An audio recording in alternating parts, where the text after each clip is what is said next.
இருக்கிறார். அன்பு சகோதரனே, சகோதரியே, கர்த்தர் உங்களோடு இருக்கிறார். கர்த்தர் உங்களுக்கு நீதி செய்வார், உங்களுக்கு நியாயத்தை செய்வார்.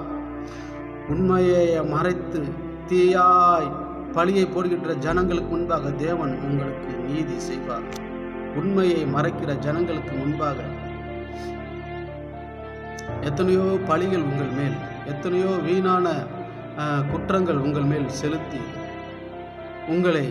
உங்கள் பெயரை கெடுக்க நடக்கின்ற ஜனங்களுக்கு முன்பாக, உங்கள் பெயரை கெடுக்க நினைக்கின்ற நபர்களுக்கு முன்பாக தேவன் நீதி செய்வார்.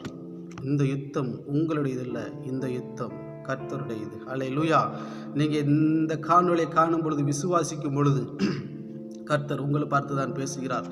தீர்க்க தரிசனமாய் கர்த்தர் உங்களை பார்த்து இடைப்பட்டு கொண்டிருக்கிறார். இந்த யுத்தம் உங்களுடையதல்ல, இந்த யுத்தம் கர்த்தருடையது. விசுவாசிங்க, தேவனை மாத்திர உயர்த்துங்க, கர்த்தரை துதிங்க. நீங்கள் துதித்து பாடு